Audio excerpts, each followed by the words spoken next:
Hello and welcome to my YouTube channel Pariksha forum classes. Pariksha forum classes में आप सभी students का मैं स्वागत करता हूं। आज हम क्या डिस्कस करने वाले हैं? आज हम डिस्कस करने वाले हैं money and credit part third. क्या डिस्कस करेंगे? Money and credit part third. और आज इसमें हम क्या देखेंगे? टर्म ऑफ क्रेडिट देखेंगे। क्या देखेंगे? टर्म ऑफ क्रेडिट देखेंगे। ओके, टर्म ऑफ क्रेडिट हमको देखना है, यानी कि लोन। लोन क्या है? लोन लेने की शर्तें। यानी कि जब आप कहीं से लोन लेने जाते हो बैंक से, वो चाहे प्राइवेट बैंक हो या चाहे गवर्नमेंट बैंक हो, ठीक। तो गवर्नमेंट बैंक को हम लोग क्या कहते हैं? गवर्नमेंट बैंक को हम लोग कहते हैं पब्लिक बैंक। क्या कहते हैं? Public bank. Okay, public bank. तो पब्लिक बैंक को हम क्या बोलते हैं? Government bank.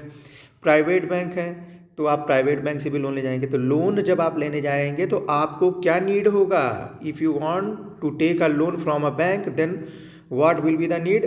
तो आपकी ज़रूरत क्या होगी? तो नीड क्या होगा? तो इसका सर आंसर होगा आपका क्या? कोलेटरल। क्या होगा? कोलेटरल। कोलेटरल मतलब होता है कि कोई चीज़ आपको गिरवी रखनी पड़ती है, ठीक है। यानी कि जब आप लोन लेते हैं तो बैंक को आप कुछ ना कुछ क्या है? गिरवी रखेंगे। और वो कोलेटरल क्या क्या हो सकती हैं? तो वो कोलेटरल क्या क्या हो सकती है? तो आप ये देखिए ना, लिखा हुआ है क्या? ये देखो कि collateral is an asset that the borrower wants. Borrowers मतलब होता है उधार लेने वाला या कर्ज लेने वाला या ऋण लेने वाला। सच एज लैंड, उसके पास ज़मीन होनी चाहिए। बिल्डिंग्स यानी उसका घर होना चाहिए कुछ ना। व्हीकल्स, गाड़ी पर भी लोन ले सकता है। लाइव स्टॉक, लाइव स्टॉक ये खास करके ग्रामीण क्षेत्र में ज़्यादा इस्तेमाल होता है, जैसे गाय पे लोन ले लेना, भैंस पे लोन लेना, बकरी पे लोन लेना, ये सारी चीज़ें होती हैं। डिपॉजिट्स विद बैंक, यानी आपने कितना बैंक में जमा पूंजी किया है ना, उस पर भी आप क्या है? लोन ले सकते हैं। And uses as this guarantee to a lender until the loan is repaid. Lender का मतलब होता है लोन देने वाला। जैसे इस केस में क्या होगा कि बैंक हमारा क्या होता है? एक लेंडर होता है, ठीक है। बैंक क्या होता है? लेंडर होता है, ठीक है। तो हमको लोन देता है, बारोवर लोन लेता है, ठीक। तो आपको शायद आई होप ये समझ में आ गया कोलेटरल क्या होता है। तो कोलेटरल कुछ नहीं होता है। कोलेटरल सिर्फ क्या होता है? गिरवी होता है। गिरवी के एवज में आप क्या क्या दे सकते हैं बैंक को, ठीक है। आप सपोज कि ये एग्जाम्पल है, ये एग्जाम्पल दिया है कि ए हाउस लोन। क्या दिया है? A house loan. यदि क्या है कि आप घर बनवाने के लिए लोन ले रहे हैं, तो इसको अभी हम बाद में डिस्कस करेंगे। सबसे पहले क्या है? तो कोलेटरल आपको समझ में आ गया, ठीक। उसके बाद लिखा है कि इफ़, तो बैंक कोलेटरल क्यों लेता है? तो इसका आंसर अब आपको हम देने वाले हैं। तो ये लिखा है कि if the borrower fail to repay, क्या कह रहा है कि फेल टू रिपे यानी रीपेमेंट, यानी नहीं कर सकता है। तो रीपे क्या नहीं कर सकता? सपोज हमने क्या किया कि चलो सपोज कि 50,000 हमने क्या है? लोन ले लिया। कहाँ से? बैंक से, ठीक है, बैंक से। और मैंने कुछ बैंक को पेपर दिया होगा, सपोज अपनी टू व्हीलर का पेपर मैंने उसको दे दिया। टू व्हीलर की वैल्यू बहुत ज़्यादा, मेरी गाड़ी की वैल्यू 1 लाख रुपया है। मैंने उस बजाज पल्सर है मेरे पास, चलिए ठीक है, मैं उसी का एग्जांपल लेता हूँ। तो बजाज पल्सर 125 सीसी मान लीजिए 1,10,000 की आती, मान लीजिए चलिए 1 लाख की गाड़ी मानते हैं, ठीक है। तो मैंने उस पर लोन ले लिया। वो पेपर मैंने बैंक को दे दिया कि भाई ये देखो मेरा पेपर है, ठीक है, मेरी गाड़ी का, आप रख लीजिए, मुझे 50,000 क्या है? लोन दे दीजिए। हम 50,000 लोन लेकर आए, ठीक। पेपर मेरा वहाँ जमा गया, फोटो कॉपी मैं इस्तेमाल कर रहा हूँ गाड़ी का। सपोज उसने मुझे को बोला कि ये 2 साल में आप रीपेमेंट कर दीजिएगा, तो महीने की किस्त बंध जाएगी हमारी, क्योंकि बैंक को तो हमको 50,000 तो देना है। तो इसको बोलते हैं प्रिंसिपल। क्या बोलते हैं जी? प्रिंसिपल बोलते हैं। क्योंकि 50,000 हमने क्या लिया है? मूलधन है ना। बैंक का तो मूलधन कितना है? वो 50,000 है ना। तो बैंक तो इंटरेस्ट भी तो लेगा उस मूलधन पे, बिल्कुल लेगा। तो इस मूलधन पे जब बैंक इंटरेस्ट लेता है तो हमको क्या पे करना पड़ेगा? तो हमको मंथ वाइज क्या पे करना पड़ेगा? मंथली में क्या करूँगा? इंस्टॉलमेंट। क्या करूँगा? इंस्टॉलमेंट यानी किस्त। हिंदी में क्या बोलते हैं इसको? किस्त, मंथ वाई किस्त। तो सपोज अगर 50,000 है तो मोटे तरीके से 2 साल का हो गया, तो इसको बोलते हैं टर्म ऑफ लोन, यानी कि 2 साल का हो गया। टर्म ऑफ लोन क्या है? 2 साल का हो गया। अब मुझे 1 साल में 25 करके चुकाएंगे बैंक को, तो हमारा 25 दूना 50, यानी 2 साल में 50। लेकिन बैंक मान लो कि इस पर मुझे मान चलो कि 5% पे कुछ इंटरेस्ट दिया होगा ना, तो इंटरेस्ट भी मुझे पे करना है। तो जब हम मंथ में क्या करते हैं, ठीक है, कि सपोज हमको साल भर में देना है, तो 12 दूना 24, करीब 2,500 के पास आसपास मेरी मंथ की किस्त बनेगी। उसमें प्रिंसिपल प्लस इंटरेस्ट दोनों रहेगा। तो इंस्टॉलमेंट मुझे क्या देना पड़ेगा? प्रिंसिपल प्लस इंटरेस्ट, ठीक है। तो प्रिंसिपल यानी 2,500 किस्त मान लो हमारी बंध गई, तो 12 दूना 24,000 ये हो गया, और 12 पंचे 60, यानी कि मान लीजिए 50,000 पे मुझे 6,000 रुपये ज़्यादा देनी पड़ी। तो टोटल मैं बैंक को 2 साल में कितना पे कर रहा हूँ, करीब 12,000 मैंने उसको क्या किया, इंटरेस्ट। तो यही जो इंटरेस्ट है ना, यही बैंक की क्या है जी, कमाई होती है, यही इसकी कमाई होती है, बस यही समझना है। इसीलिए बैंक क्या लेता है, कोलेट्रल लेता है। सपोज अगर मैं प्रिंसिपल प्लस इंटरेस्ट कुछ भी रीपेमेंट नहीं कर पा रहा हूँ, तो बैंक क्या करेगा, मेरी बाइक का पेपर तो उसके पास है ना, मेरे बाइक का पेपर है उसके पास, सिंपल सी बात है, वो बाइक के पेपर को क्या है, सेल कर देगी, यानी बाइक को हमारे क्या है, सेल कर देगी और अपना पैसा चुकता कर लेगी। ठीक है, वहाँ से रीपेमेंट कर लेगी कि नहीं कर लेगी, बिल्कुल कर लेगी। ओके, बाइक मान लो उसको मैंने 50,000 दिया था, 60,000 मान लो बाइक मेरी बिक गई कितने में, 70,000 में। तो क्या करेगी, सिर्फ बैंक अपना 60,000 ही लेगा, 10,000 मुझे वापस कर देगा। क्यों, क्योंकि 10,000 रुपये क्या है वो वापस कर देगा, क्योंकि वो मेरा पैसा है, तो वो देगा। सपोज कि अगर बाइक आपकी 40,000 में बिकी, तो 40,000 तो पूरा लेगा ना, लेकिन 20,000 के लिए कुछ और आपसे ले लेगा, फिर वो बोलेगा कि भैया मेरा अभी चुकता नहीं हो पाया, कुछ ना कुछ हिसाब करिए। तो ये इस तरीके से कोलेट्रल आपको समझ में आ गया होगा।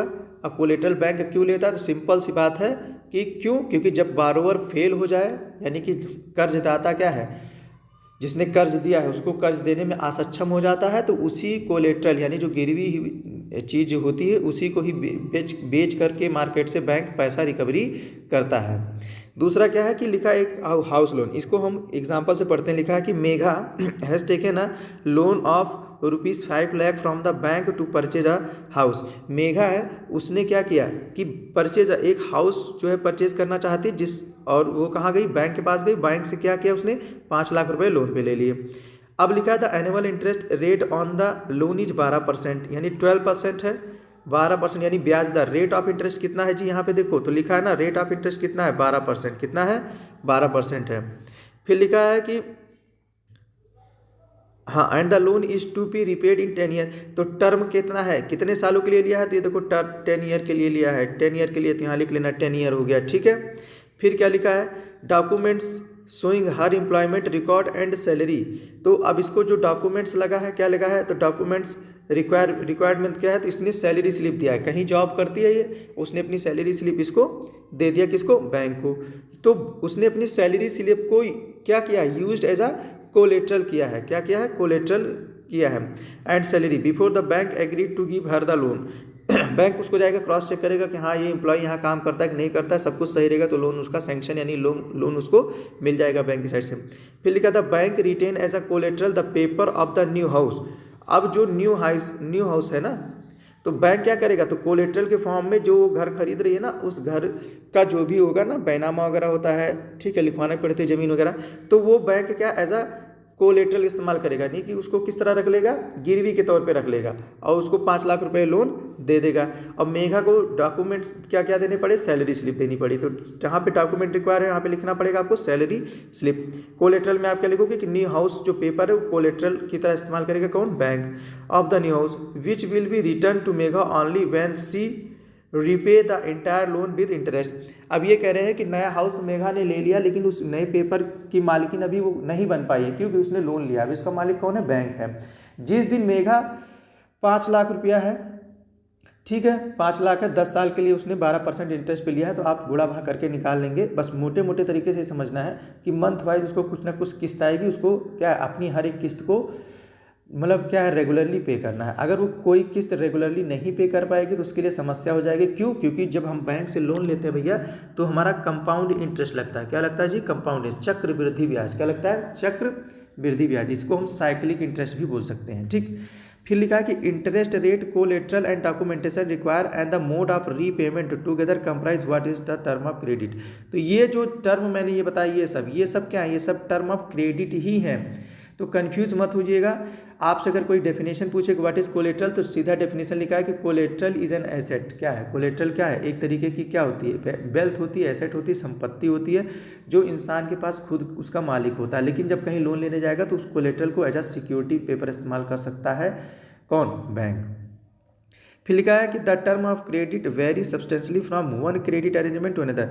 लोन लेने की जो शर्तें हैं वो वेरी करती हैं। सिंपल सी बात है, आप इसको ऐसे समझो, हाउस लोन लेने जाओगे तो हो सकता है 8% में मिले, कार लोन लेने जाओ तो हो सकता है 8.5% में मिले, बाइक लोन लेने जाओ तो मे भी हो सकता है 7% में मिले। ठीक है, एजुकेशन लोन लेने जाओगे तो सस्ता पड़ता है, करीब 3 से 4% पर पड़ेगा। गवर्नमेंट रेट बता रहा हूँ मैं, तो ऐसे कुछ होता है। ठीक, तो यहाँ पे यही मतलब मोटे मोटे तरीके से यही है कि एजुकेशन लोन वगैरह सस्ता पड़ जाता है। ठीक, गाड़ी वगैरह थोड़ा जब लोगे तो महंगा पड़ जाता है, हाउस लोन लोगे तो थोड़ा महंगा पड़ेगा। फिर लिखा था they may vary depending on the nature of the lender and the borrower. और ये जो टर्म ऑफ क्रेडिट होता है ये किस किस पे डिपेंड करता है, लेंडर और बारोवर। सपोज कि बारोवर है, लोन लेना चाहता है, अब उसके इंटरेस्ट पे डिपेंड है, को प्राइवेट से लेगा कि पब्लिक यानी बैंक यानी गवर्नमेंट बैंक से। सपोज कि अगर गवर्नमेंट बैंक उसको रेट ऑफ इंटरेस्ट कम देती है तो ज़्यादातर चांसेस क्या होते हैं, तो वो बैंक उसी बैंक से ले लेगा। सोचो कि प्राइवेट बैंक कोई अच्छी आ गई, अब वो भी रेट ऑफ इंटरेस्ट अगर कम करके दे रही है और ईमानदारी से काम अगर कर रही है तो वहाँ से ले लेगा। ठीक है, ये समझ लो। उसके बाद क्या है कि भाई बारोवर का मन है, जहाँ उसको रेट ऑफ इंटरेस्ट कम हुआ तो ठीक है, लेकिन लेंडर का भी तो मन होता है। उसका मन होगा जब उसको लगेगा कि हाँ वाकई में जो लोन लेने वाला है बारोवर है, उसके पास क्या है, सिक्योरिटी है, कोलेटरल क्या है उसके पास है, तब उसको कोई दिक्कत नहीं होगी लेंडिंग करने में। क्योंकि उसको पता है कि अगर ये फेल हो जाएगा, दिवालिया हो जाएगा, पैसा नहीं रिपेमेंट कर पाएगा, तो हम क्या करें, इसकी प्रॉपर्टी सेल आउट करके मार्केट से अपना पैसा रिकवर कर लेंगे। फिर लिखा है कि the next section will provide example of the varying term of credits in the different credit arrangements.